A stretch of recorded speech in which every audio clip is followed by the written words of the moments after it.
Can you describe or explain what a photon is in about 8 minutes, which is a typical length of these videos? This is a word challenge. This is a concept word that can be very specific. Photon. We've heard of photons. Photons are what hit our eyes. It's light that we see. That's photons. It's actually an energy transfer mechanism.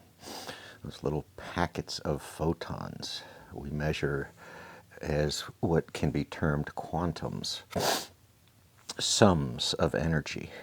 So that's this land of photons, this world of photons. This is the world out there that many scientists before us, Tesla is a name that comes to mind anytime you talk about these energy spectrums, the types of energies.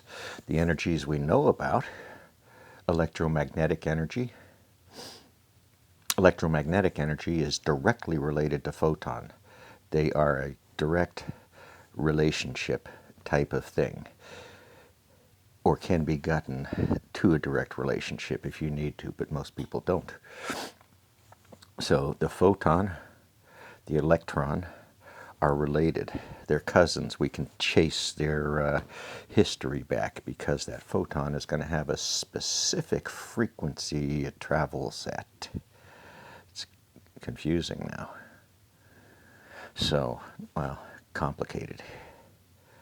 So why am I talking about photons?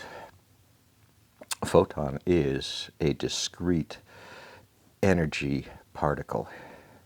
We measure it discretely. We see it by inferences.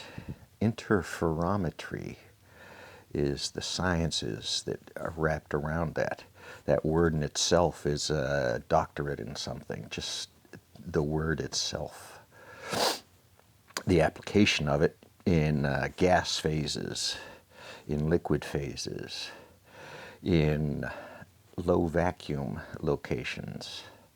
How we measure these things changes, and we're damn good at this stuff. You would be impressed at how good we are at this measurements. So this is what we do. This is not what life boils down to as some finite measurements. These are just the many pieces that fit together into a puzzle we have yet to finish. We may never finish the unsettled puzzles.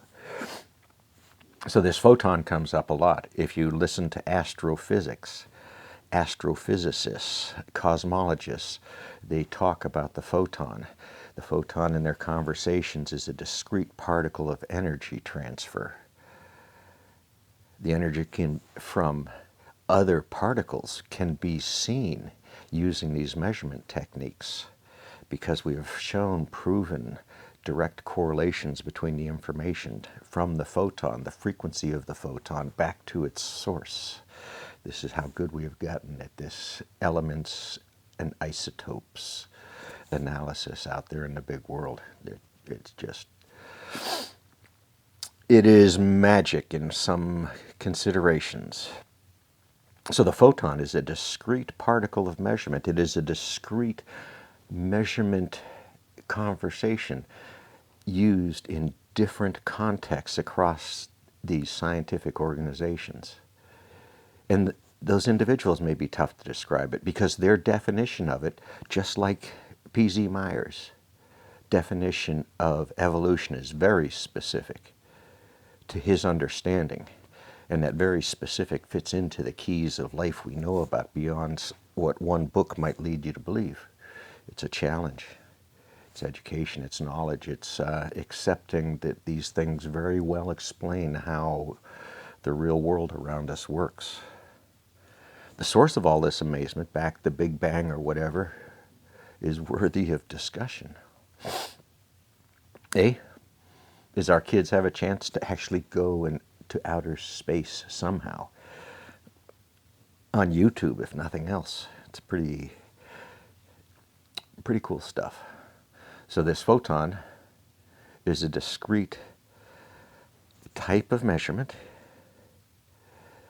within discrete domains of science, but underlying that are the physics of the measurement devices themselves and how we interpret what those measurements are telling us.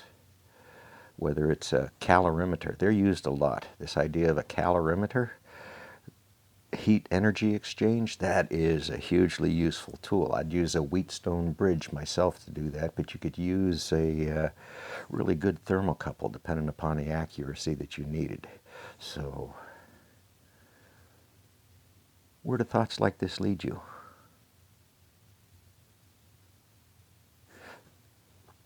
Blood oxygen monitors.